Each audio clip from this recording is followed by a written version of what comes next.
is your presenter, Asloob Mudassar, and I am presenting slide number 18K of the course on atomic and molecular physics.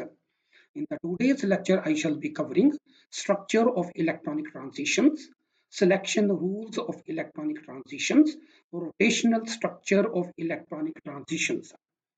This is the 11th lecture of the series on molecular physics, and this is in continuation of the previous 10 lectures. So in order to understand this lecture completely, you must go through the first 10 lectures of this series, that is from 18A to 18J.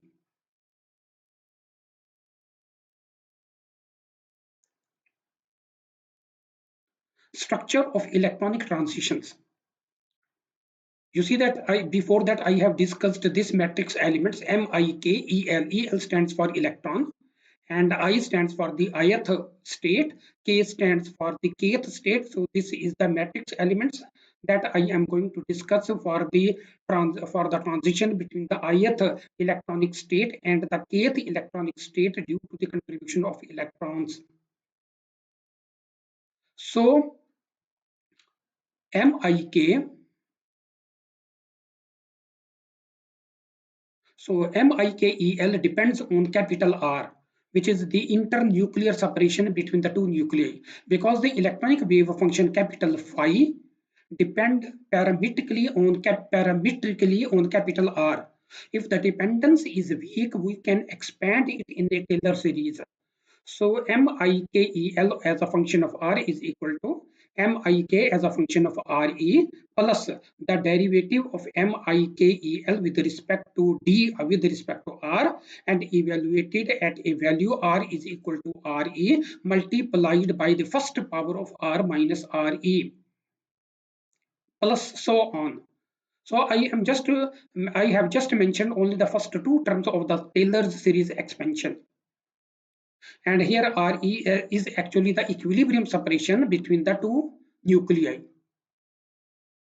And you know that we have done this expansion on the basis that the MIKEL matrix elements have a weak dependence and can be expanded into a Taylor series. Now the electronic part of the matrix is given by the equation as shown in equation number 213.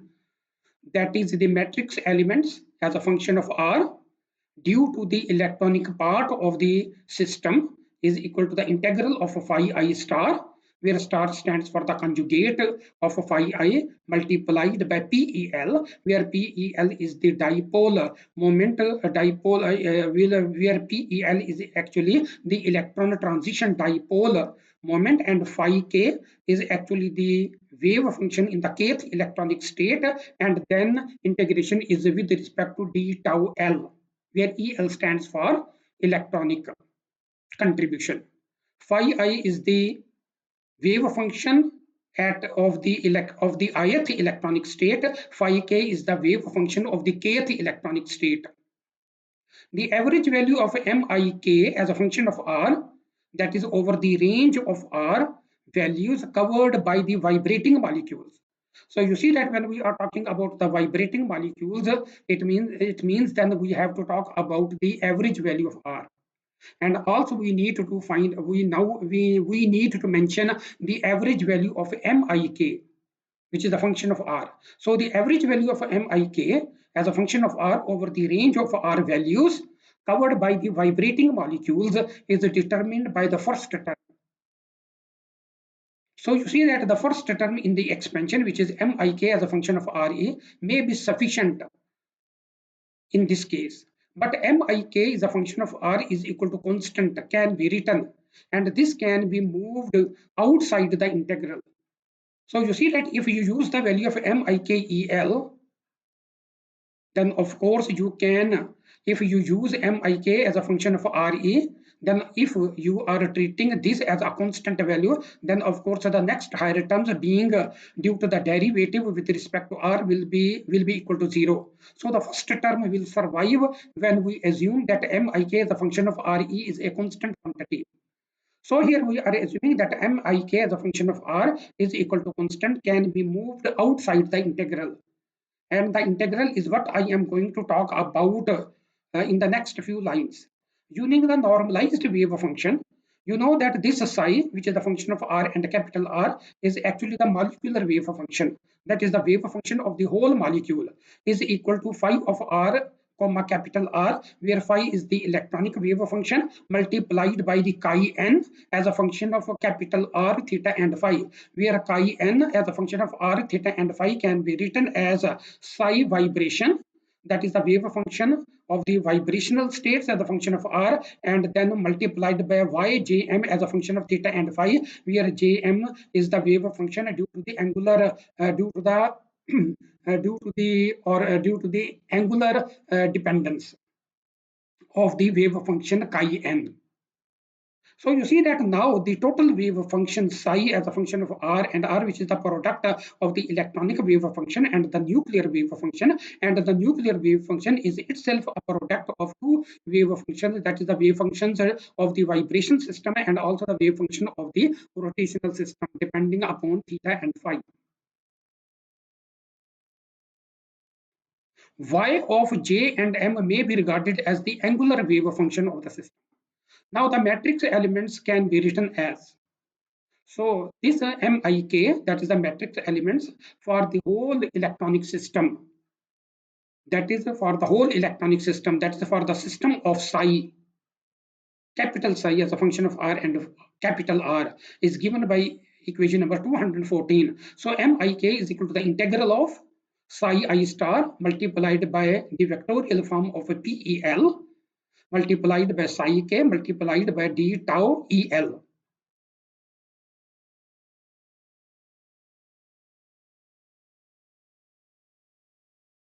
You see that I have already defined the psi I PEL in vectorial form and psi k in the previous lectures. But here I just want to mention that I stands for the ith electronic state and K stands for the kth electronic state. So it means that we are talking about the matrix elements which are related to the ith electronic state and the kth electronic state. And PL is of course the dipole transition of the electronic states. Now you see that I am going to put the values of psi I and psi k from this equation.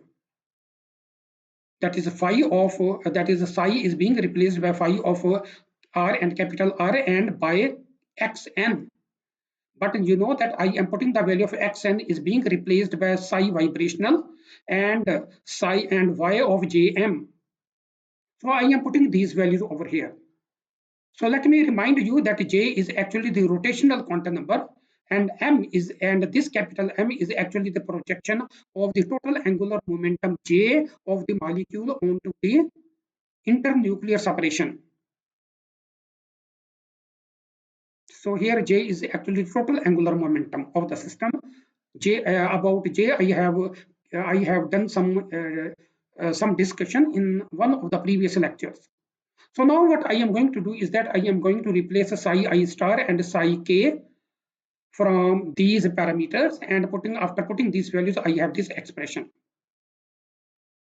And you know that about PL, I have used PL as its magnitude, and also the PL is as a unit vector, that is PL hat as a unit vector.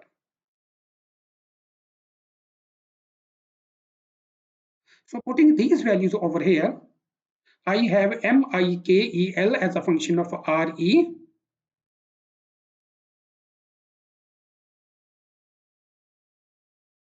because you know that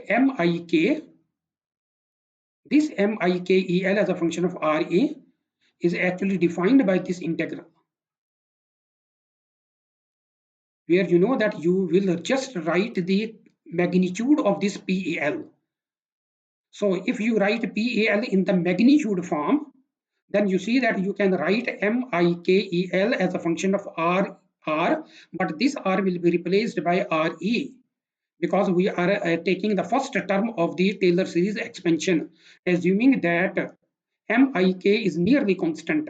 So if MIK is a constant, then the derivatives will be zero and the higher terms in the Taylor series expansion will be neglected. So only the first term will be carried out. And you know that this term, if you look at this integral, equation number 213, this integral carries actually a magnitude of the PEL. So you see that the magnitude will be absorbed in MIKEL as a function of RE, and the only the unit vector of PEL is retained over here in this integral, because you know that a vector PEL vector can be written as the magnitude of PEL multiplied by the unit vector of PEL. So the unit vector has been retained in the angular part of the integral, whereas the magnitude was retained in this MIKEL as a function of RE. So you see that MIK, which is actually the molecular matrix elements, contains now the product of these three parts, MIKEL as a function of RE multiplied by the vibrational integral and multiplied by the angular integral.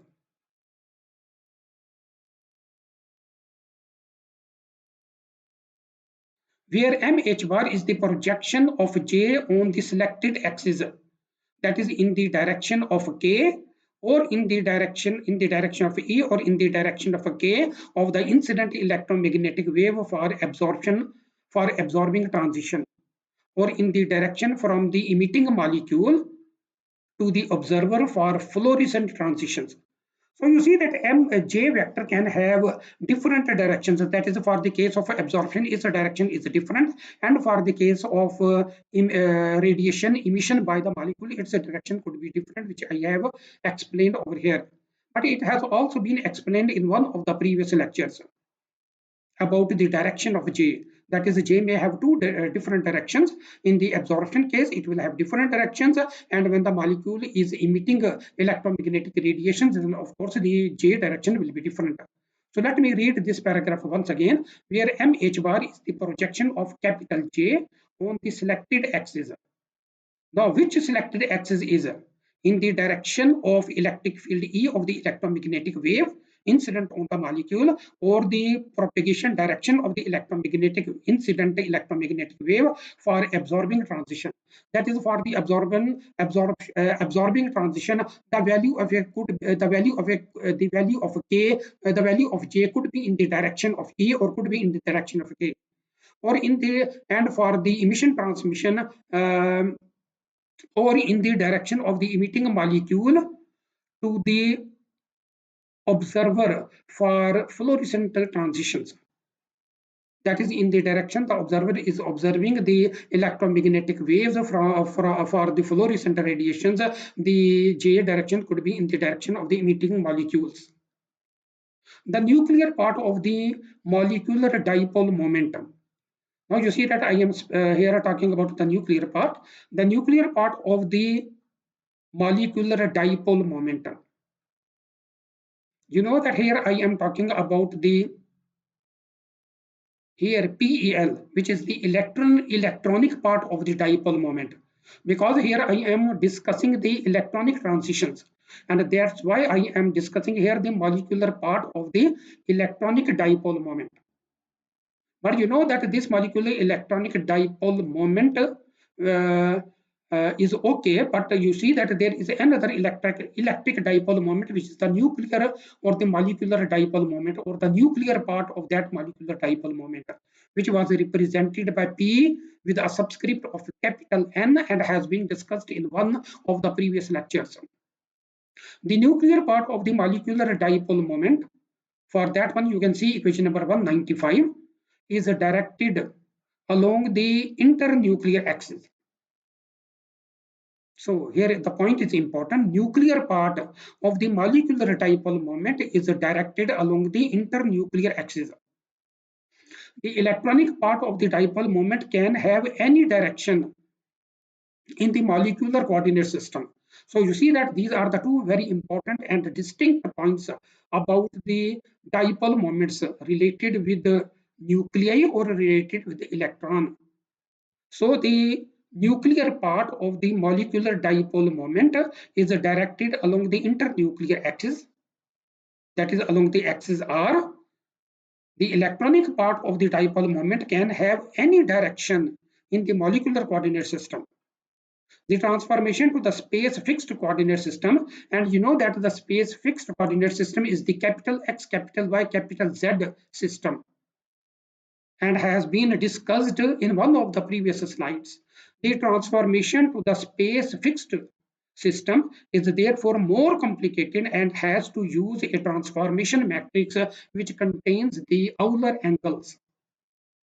So you see that if you want to make a transformation from the molecular coordinate system, which is the x, y, z, small x, small y, and small z system or rectangular system, and if you want to transform to the stationary coordinate system, which is capital X, capital Y, capital Z, or the laboratory frame of system, then of course you need a transformation which is really complex, and that transformation is governed by the transformation based on Euler matrices or Euler angles.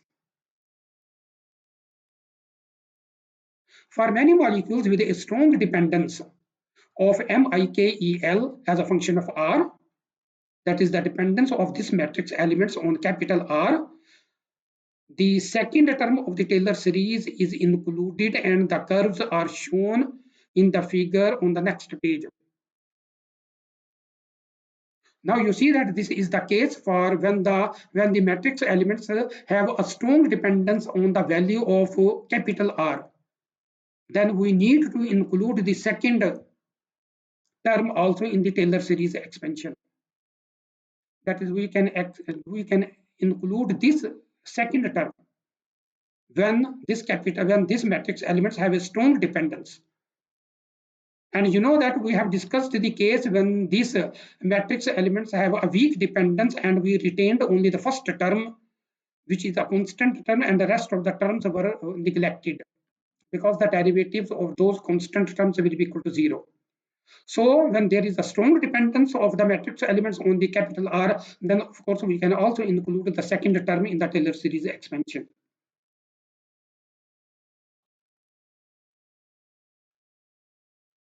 So and you know that I have plotted some functions of these one in the next diagrams. That is, I have given you a plot of MIKEL. This matrix elements in units of dpi is given over here and plotted on the vertical axis versus the capital value of versus capital R in the units of nanometers plotted on the horizontal axis. And you can see that the caption is dependence of electronic transition dipole, dependence of electronic transition dipole on internuclear distance R for several transitions of the sodium molecule. So you see that, let me explain this diagram. So let's talk about this black curve. This black curve was obtained for a different value of R, and the matrix elements MIKEL was plotted, and the transition was 3 sigma G plus to 3 sigma U plus. So under this electronic transition, that is from 3 sigma G plus to 3 sigma U plus, we obtain a black curve when the value of capital R is changed from 0 to about 10 nanometer. So there now consider another transition, that is 1 sigma U plus to 1 sigma G plus. In this transition, in this electronic transition, the red curve is obtained for these matrix elements. And you know that these matrix elements increase in magnitude with the value of R reaches to the maximum value at some point around 4, and then you see that with further increase in the value of R, the curve decreases. I am talking about the curve in the red. And also I am talking about the transition from 1 sigma U plus to 1 sigma G plus. Now I am considering the third electronic transition for the sodium diatomic molecule, and the transition is 1 pi U to 1 sigma G plus. And under this transition, you obtain a dotted black curve. Again, you see that this dotted black curve will increase with the value of R, reaches to some maximum value around 7, and then you see that it starts decaying. And if you increase the value of R further, you can see a decay of this curve also. So you see that in different due to different electronic states and the plot of the matrix elements versus the value of R, you can see the behavior of the matrix elements, how the matrix elements will change with the value of R.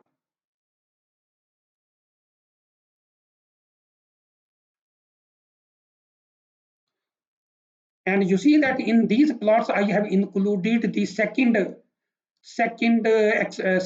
in the Taylor series expansion, which I have just explained.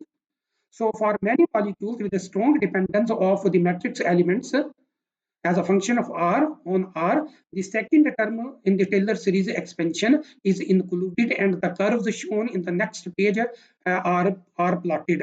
And you see that I have explained the figure on the next page for different electronic transitions between the sodium diatomic molecules, and the plot of matrix elements in units of debye versus the value of capital R, or the separation between the nuclei versus the in the nanometer units are given.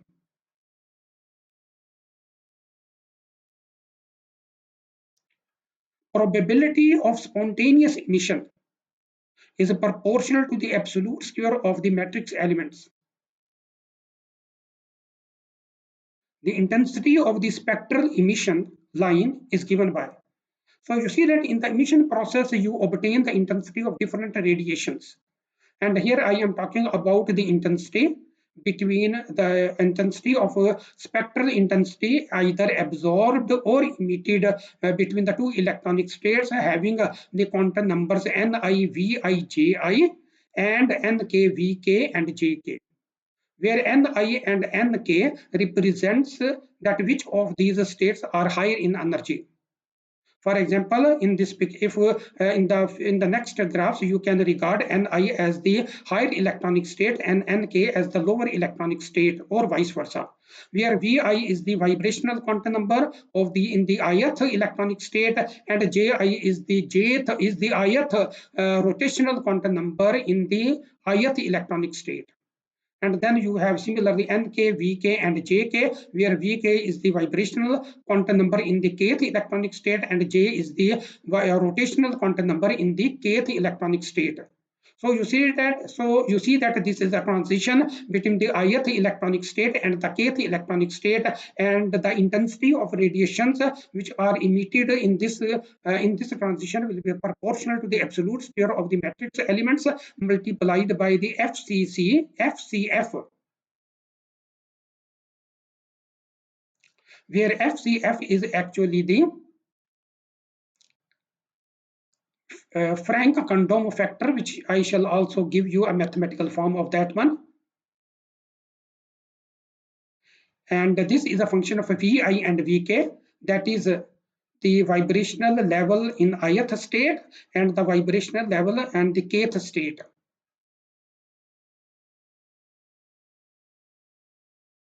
And then you know that I have HL as a function of Ji and Jk. What is HL? HL will also be explained. It is the Hall-London factor. HL factor, Hall-London factor. So I shall also be explaining this factor. So the electronic part, which has absolute square of MIKEL, gives a probability of electron jump from the electronic state I to the electronic state K. So you see that this matrix elements will determine or will give you the probability of the electron jump. It depends on the overall. It depends upon the overlap of the electronic wave functions phi I and phi k and their symmetries. You know that I have also discussed the symmetries under which the transition between two electronic states can take place in one of the previous lectures. So I would like you to go through those part of the symmetries elements that I have discussed in connection with the electronic part of the two wave functions and the transitions between them.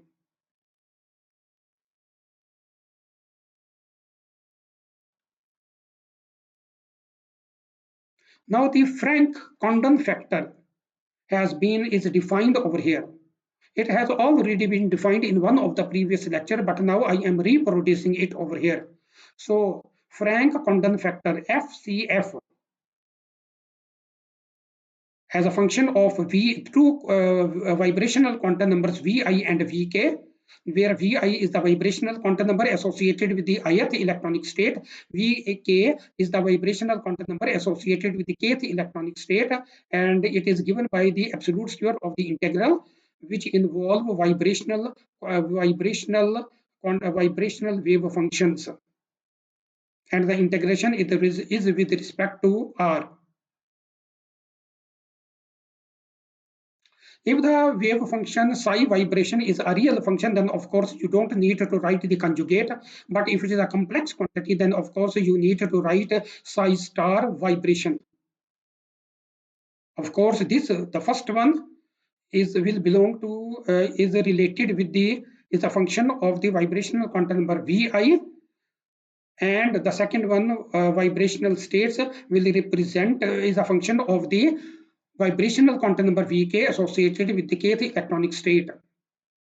So this Frank-Condon factor is very important, as you know that it will determine the intensities of the radiations emitted during the spectral emission between the two electronic states.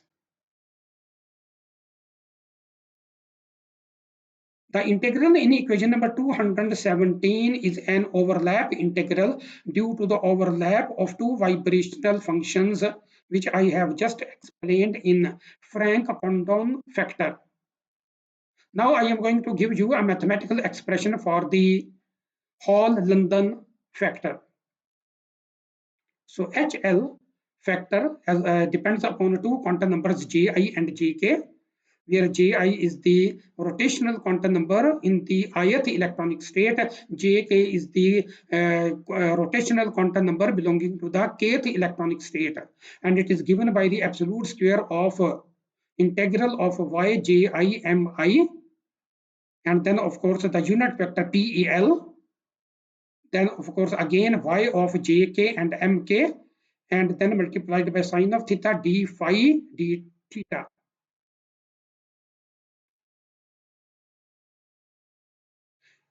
It gives a spatial distribution of emitted radiation.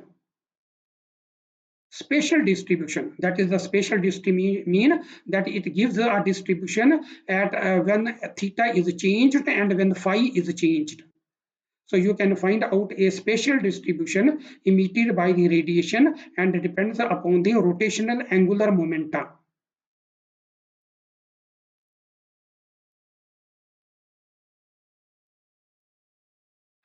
An electric dipole transition in fluorescence can only takes place if none of the three factors is zero. So you see that the three factors that we have mentioned in this equation 216, that is the absolute square of mod of a matrix, then FCF factor, then HL factor, none of these three factors should be zero. If you want that there should be a transition, electronic transition between the two states, none of these three factors should be equal to zero. So an electric dipole transition in fluorescence can only take place if none of these three factors is zero. The probability of absorbing transitions depend on the scalar product of the electric field A and the dipole moment P. And you know that for this expression, which I have already discussed, you can see equation number 18.188. And the probability of absorption transition represented by a capital PIK, between the electronic states I and the electronic state is proportional to the absolute square of the energy of the energy of the wave incident on the molecule and a dot product with MIK.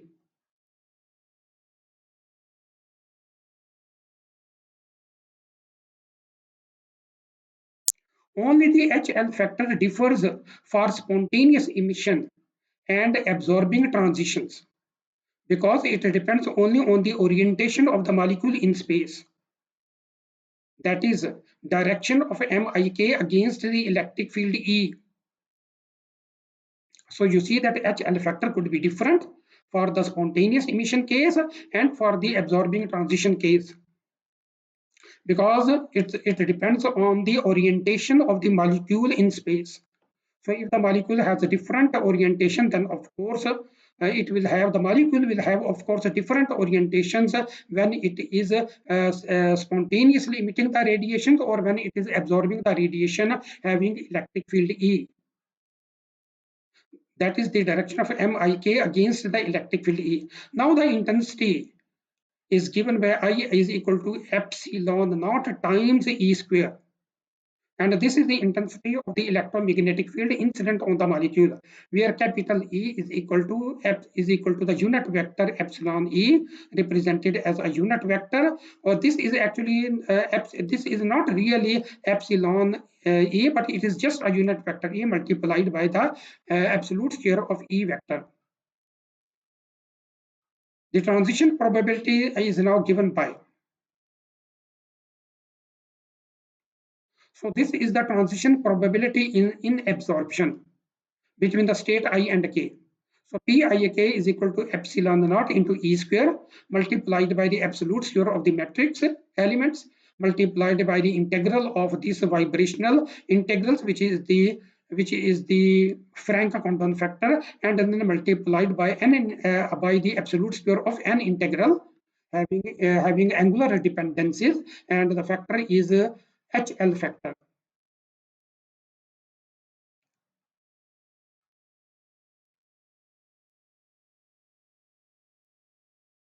Now let's discuss the general structure of electronic transitions. So now I am going to generally discuss in a very general way the electronic structure of the electronic transitions. Molecular electronic spectra shown on the next page. So this is the molecular electronic spectrum. So let me explain this first spectra so that when I carry out the discussion, you can understand what is going on. I am plotting the energy along the vertical direction. So this is the higher electronic state represented by EI. So EI is actually the EI actually represents the potential energy curve for this electronic state EI. And you know that the red line shown over here is actually the vibrational state represented by single prime E prime. And of course, the rotational levels will be represented by single J prime. For the upper electronic state, all the parameters will be represented by single prime. So the vibrational quantum number will be represented by single prime. The rotational quantum number will be represented by the single prime. So this is the upper electronic state. Now this is the lower electronic state, EK. So EK is actually the state representing the potential curve and is represented by the electronic state K. So this is the kth electronic state. And you can see that there are some vibrational levels which are intersecting this curve horizontally. All these are the vibrational levels. For example, I am going to discuss one vibrational level shown in red with the quantum numbers V double prime and J double prime, where V double prime is the vibrational quantum number associated with this level, and J double prime is actually the rotational quantum number associated with this level. So you see that between these two levels, I have shown absorption transition in green, and I have also shown the emission transition in green. So the absorption transition between The vibrational levels shown in the red and the emission transmission could be from the upper vibrational level to any of the lower vibrational level and the rotational level. So these are actually electronic transitions. That is the electronic transition in absorption and the electronic transition in emission. Now you see that here on the on the right hand side of the lower electronic curve, I am representing the rotational vibrational transitions in more detail, and I am expanding this vibrational level shown in red with these many levels. So here you can find out that this level which I am going to explain contains two vibrational level. One is Vi, the other is Vk. So these are the two vibrational levels, and in between them you have the rotational levels represented by Ji and represented by Jk. So you have Jk plus 1 and so on. So these are the rotational levels, and J and Vi and Vk are the vibrational levels. Now you can see that there is a transition that I have shown between Jk plus 1 and Jk. This transition is actually a pure rotational transition. And I have also shown a green arrow which represents the rotational vibrational transition. That is, this green arrow involves both vibrational levels and also the rotational levels.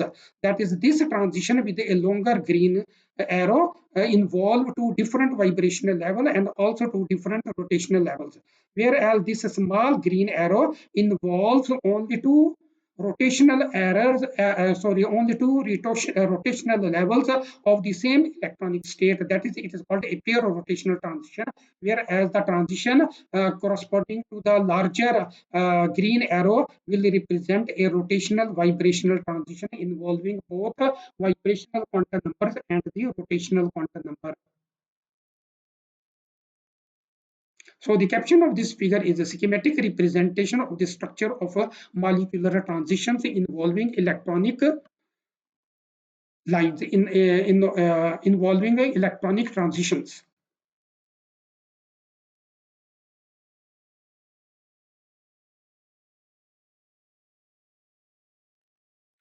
So now let's come back to the general structure of electronic transitions.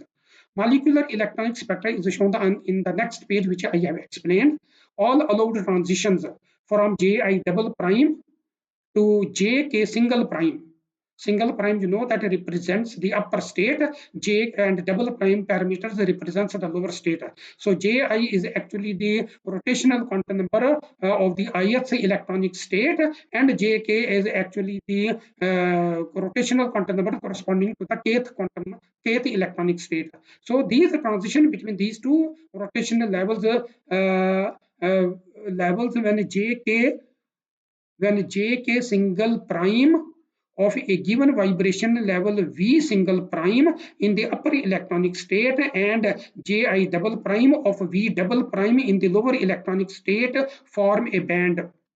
So you see that when the transitions occur between these two levels, that is between the vibrational level of the upper electronic state represented by Vi single prime and between the lower vibration level V double prime of the lower electronic states, these two electronic states will involve many rotational levels, and so these will be referred to as the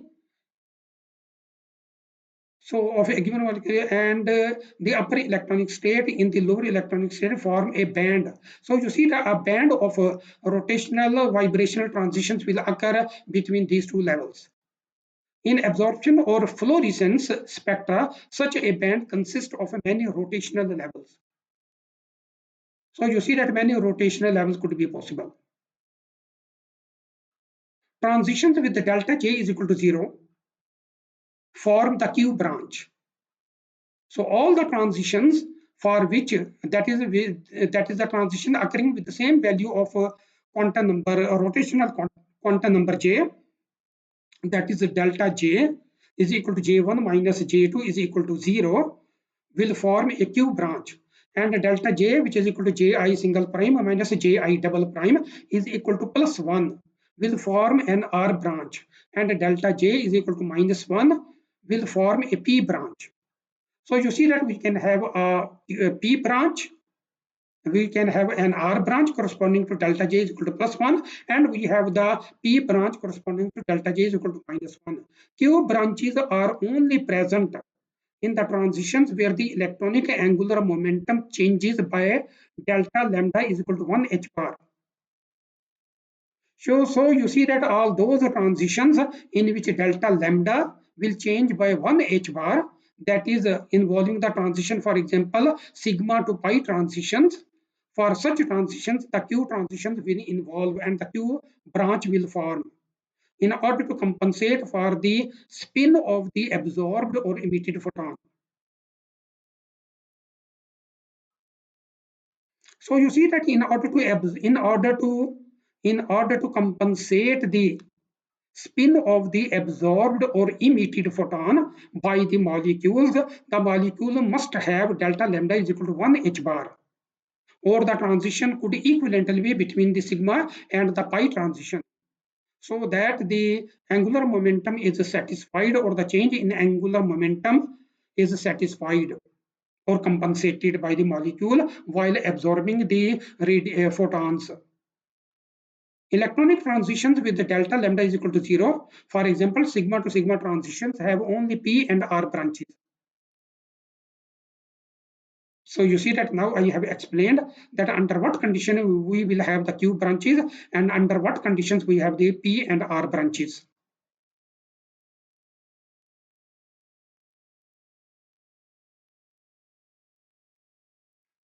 And you see that this diagram is what I have explained. Now I just want to go through the text on the right hand side of this diagram. The total system of all vibrational bands of this electronic transition, the total system of all vibrational bands of this electronic transition is called band system. The total number of lines in such a band system depends not only on the transition probabilities, but also on the number of populated levels in the lower or upper electronic states. So you see that this band, that which we call as the electronic transition band, or the vibrational bands, or the electronic bands, or simply a band system, will depend upon two parameters. One is the transition probability of the system, of the molecular system, and the second is the population contained in the upper levels and in the lower levels.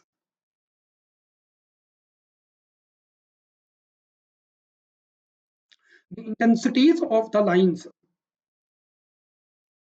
Now here I am talking about the intensities. The intensities of the lines in the emission spectrum are proportional to the population of the emitting upper levels and to the transition probability AIK, the photon emission rate is. So you see that here I am talking about the intensities of the emission spectrum. And here it is proportional to the population of the emitting upper levels, and also the transition probability, emission transition probability is AIK of the, and the photon emission rate can be written as n photon, which is the photon emission rate between those electronic states in the emission spectrum is equal to nk multiplied by AIK, where nk is the population in the ith electronic state in that particular level, and AIK, you know, that is the Einstein rate that I have defined before for the transition probability for the emission transition probability. AIK is the coefficient, is the Einstein coefficient, has been explained in one of the previous lectures. The intensity is then I, capital I, and with the subscript of IK, and with EM stands for the electromagnetic waves which are radiated by the molecule in the transition from ith, in the transition between the ith and the kth electronic state, and I, capital I, is the intensity. This is proportional to the photon which is emitted, h nu, and then of course the rate of emission of photons, which is n phot. The number of emitting levels depends on the excitation mechanism. Generally, the energy of the upper electronic state is large compared to the thermal energy kT. So you see that normally we have observed that the upper electronic states are higher in energy than the thermal energy kT. With a temperature at 300 Kelvin, the thermal population can be neglected in this case. That is the contribution of thermal excitation can be neglected. Through optical pumping with lasers, the population of a single level is controlled. That is, we can selectively excite a single upper electronic level through optical pumping with lasers. In this case, the fluorescence spectrum becomes very simple because it is emitted from a single upper level. So you see that when the emission will be taken place from a single upper level, then of course the fluorescence spectrum will be quite simple. In gas lasers, many upper levels are excited by electron impact, and number of lines in the emission spectrum becomes very large. So a large number of emission radiations will be observed in the emission spectrum when such molecules are excited with the electron impact or with the electron collision.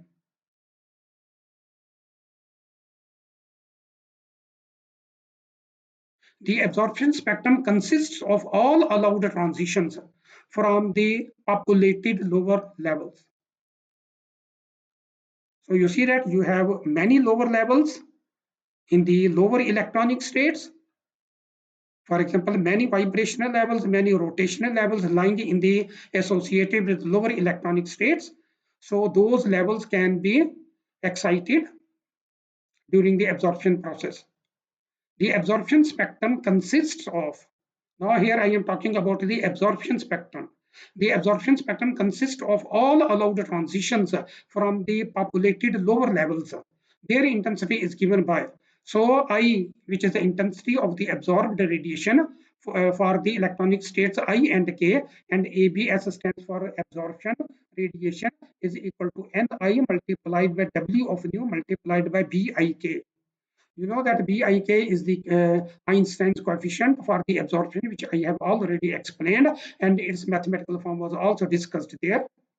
Ni is the number of population present in the lower electronic states, and W of nu is actually the flux of the radiations present there, or the flux provided by the input system for excitation. At thermal equilibrium, the population distribution allows a Boltzmann distribution. Now, if our system is in thermal equilibrium, then you see that the population of the ith the population in the ith electronic state is governed by this relationship, that Ni is proportional to Gi multiplied by e to the power minus Ei over Kt. So you see that this will give you the thermal population present in the lower electronic ith state due to the Boltzmann distribution.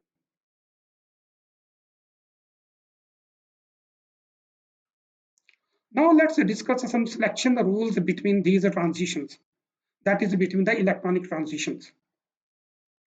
So selection rules for electronic dipole transitions. The integral given in equation number 213 becomes 0. So let me show you that integral. 213, integral in equation number 213.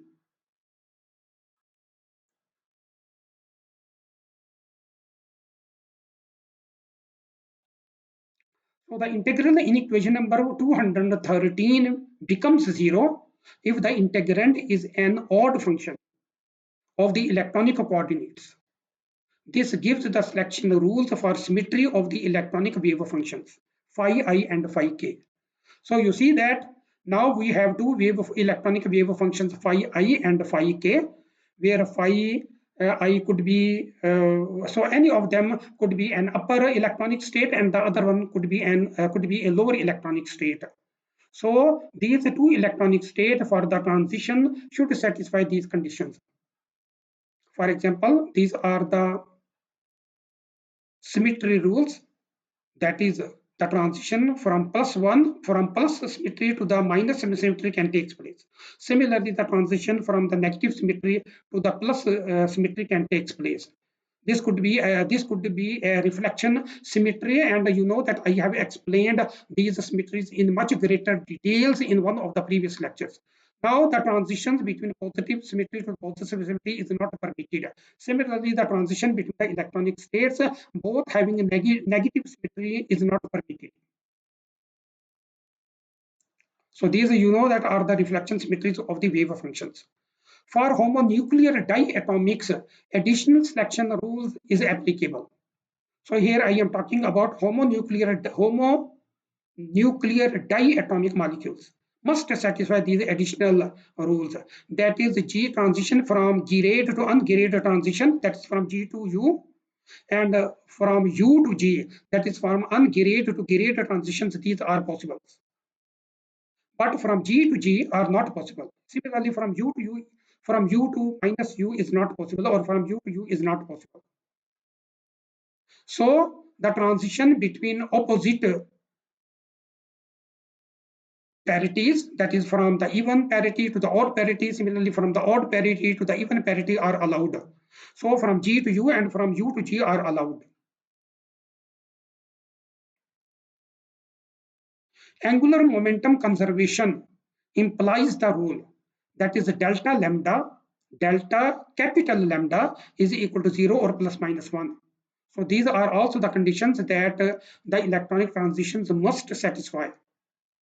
And you know that delta lambda is actually the projection of the orbital quantum number of the orbital angular momentum of the molecule on the internuclear axis. So delta lambda should be equal to 0 or plus minus 1. For weak spin orbit coupling, the selection rule is delta S should be equal to 0, which ultimately implies that delta sigma is equal to 0. And this ultimately applies that delta omega is equal to 0. So the fundamental rule is delta S is equal to 0 for the weak spin orbit coupling, and delta sigma and delta omega can be inferred from this rule, that is the delta S is equal to 0. Capital S is the spin quantum number. Its projection quantum number is sigma.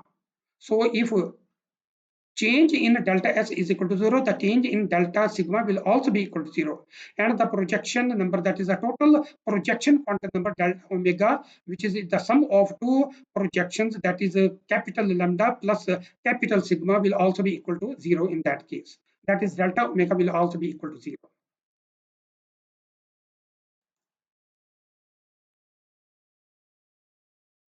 Rotational structure of electronic transitions. The wave number form a rotational line of a diatomic molecule under the transition. So you see that here I am not talking about the frequency, but the wave number, and you know that these two quantities have a similar meaning. So the wave number from a rotational line of a diatomic molecule under the transition is, and the transition is NIVIJI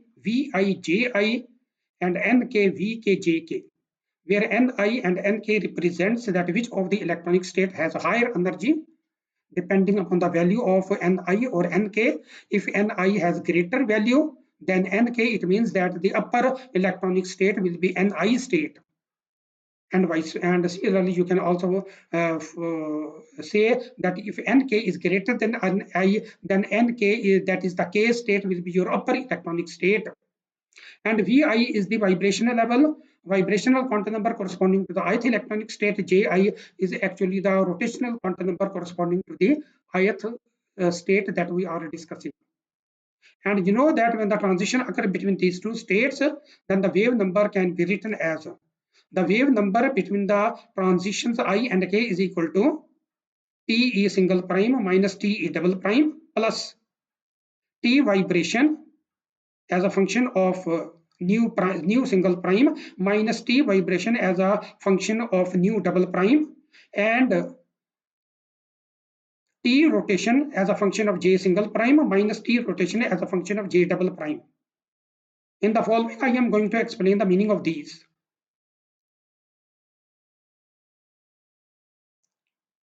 TE is the minimum of potential energy curve.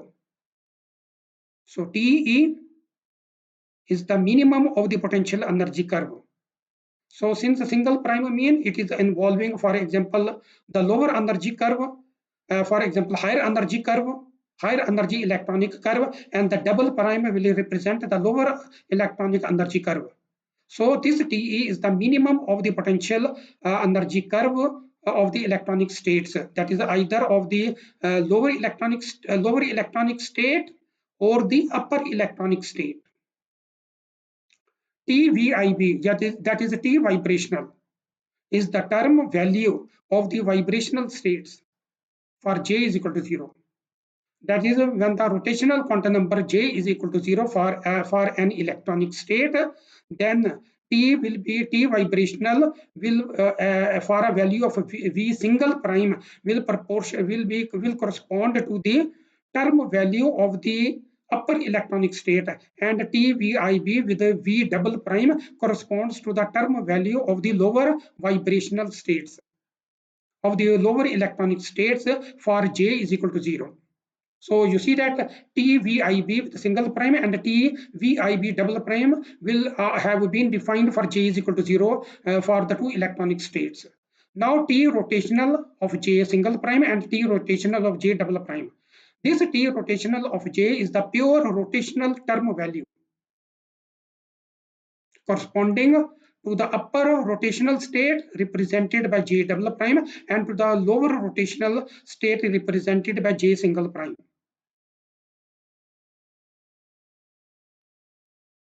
The value of the wave number Vik, the rotational structure of a vibrational band is then given by wave number Vik between the two electronic transitions is equal to V naught prime as a function of Nink Vik plus B single prime with the J single prime plus J single prime plus 1 and minus DB single prime multiplied by J single prime squared and multiplied with J single prime plus 1 whole squared. And then we have some terms that is BB double prime multiplied by J double prime into J double prime plus 1 minus DB double prime multiplied by J double prime squared multiplied by J double prime plus 1 whole squared.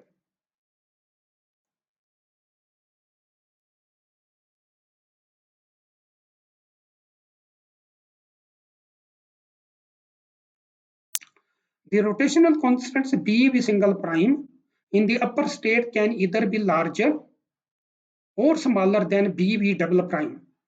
So you see that one of the constants could be larger or smaller than the other one. And you know that when we are talking about BV double prime, it means that this BV double prime is related to the lower electronic state, where BV single prime is related with the upper electronic state. So it might be possible that BV single prime is greater than BV double prime or BV single prime is smaller than BV double prime. This depends on the binding energies and the equilibrium distances Re in the two states.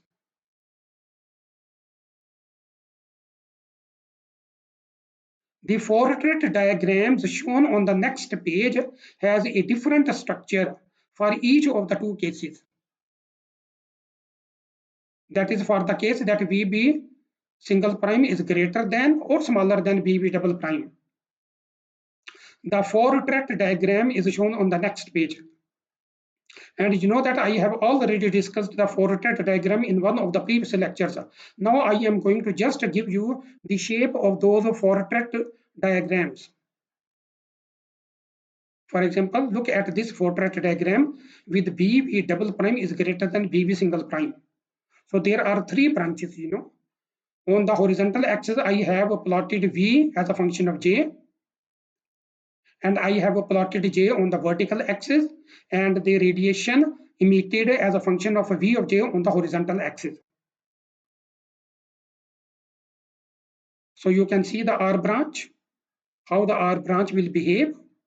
And you know that when we are talking about R branch, it means that a delta J is greater than 1. Delta J is equal to plus 1. And look at the P branch. Here delta J is equal to minus 1. And look at the Q branch. Here delta J is equal to 0. So I have shown the transitions for delta J plus 1, delta J minus 1, delta J is equal to 0, respectively for the R branch, P branch, and the Q branch.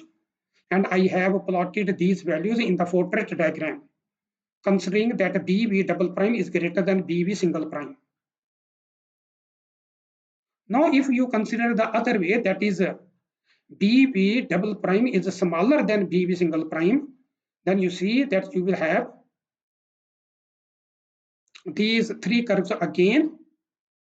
And you know that here on the left hand side, I have the P branch, then the Q branch shown in red, then of course the R branch shown in blue.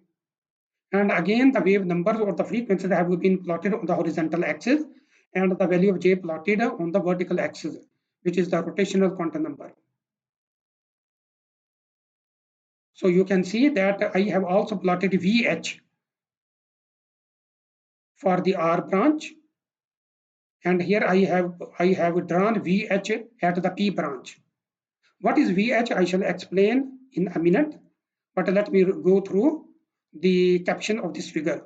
Portrait diagram for the P, Q, and R branches in electronic transitions with VB double prime greater than VB single prime in A and VB double prime smaller than VB single prime in B. So you see that I have shown you the behavior of the R, P, and Q branches when the constants B, V double prime is greater or smaller than the B, V single prime. And I have also drawn a perpendicular at the R branch and at the P branch as a slope to these curves, which is perpendicular to the horizontal axis. The portrait diagrams shown on the next page has a different structure for each of the two cases. And the two cases were BV double prime greater than BV single prime, BV double prime, BV double prime smaller than VB single prime. So these two cases have been discussed. And we have noticed a change in the plots of these P branch, R branch, and Q branch. As J values, at J values where the curve V of J becomes vertical, the density of rotational lines with a given spectral interval has a maximum. The derivative of dV over dJ changes its sign. So you see that I have plotted this dotted line and marked as new H. And this is the point where the slope before this VH values is different from the slope after this VH value, which is, you know, that inverted. So for example, if the slope is positive before VH prime, it becomes negative after that, because the curve changes its direction. Similarly, you can also notice a change of the values of the slope for the P branch at the value of VH. So at the value of VH, you can see that the curve changes its direction. It means that it changes its slope. So this is what I have explained. At J values where the curve V of J or the frequency nu of J becomes vertical, the density of the rotational lines within a given spectral interval has maximum. The derivative d nu over dj will change its sign. And you know that one thing is more is that the spectral interval has maximum. Spectral interval has maximum value at those points. That is in the interval close to nu h, the spectral interval is maximum. The spectral interval has a maximum value at nu h values. That is the density of these lines at these points is maximum in both of these curves. Because more number of points per unit frequency interval occurs at the values of nu h.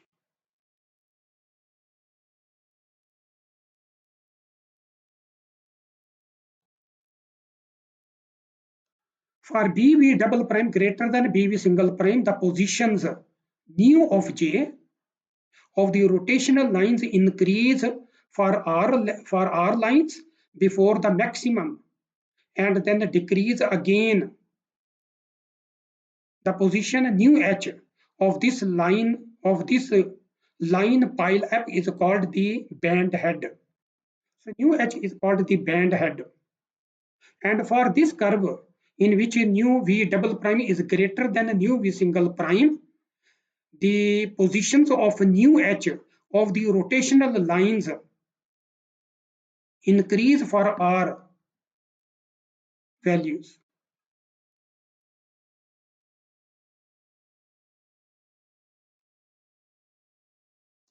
That is the position of these dots for the R branch will increase in value or will increase in position values. That is, for example, the position between these two dots is smaller over here, and the position between these two dots will be greater with respect to energy, with respect to frequency point of view, or with respect to wave number of points of view. But you know that this trend becomes maximum when we approach this dotted line, and after that this becomes smaller. That is, the separation between these spots becomes smaller and smaller. So this is explained in the first paragraph. For nu double prime greater than for VB for BV at double prime is greater than BB single prime, the position of nu J of the rotational lines increase for R lines before it reaches the maximum at which you have drawn nu H, and then decreases again. You can see part A of the figure. The position nu H of this line pile up is called the band head.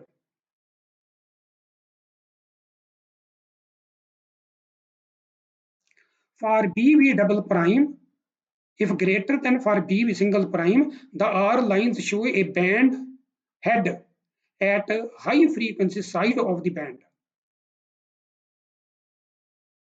While for BV double prime less than BV single prime, the P lines accumulate in the band head at low frequency side. So you see that this band head occurs at the R branch when BV double prime is greater than BV single prime, and it occurs at the P branch when BV double prime is smaller than BV single prime. And again you see that the position of these dots, you know that as you approach the value of these P branches will increase and then it will decrease. In cases where the electronic transitions allow Q lines, their spectral density is higher than that of the P and R lines. So the Q lines will have higher density, higher spectral density than that of the P and R lines. For BV double prime, when becomes equal to BV single prime, all Q lines, which is Q of J, have the same position. That is, the separation between a dot will be the same for all the lines on the Q, for all the dots on the Q of J curve. For BV double prime less than BV single prime, their positions nu of J increase with increasing J. You can see part B, while BV double prime greater than BV single prime, they would decrease. And this positions, that positions of Vj, how the positions of Vj, that is how the locations of these spots will change from 1 to 1, whether the separation is increasing or it is decreasing. This is what I have discussed earlier. Now you see that this is the end of slide number 18K, and there will be one more lecture in continuation of these previous 11 lectures, and that will form the 12th lecture of the molecular physics on diatomic molecules.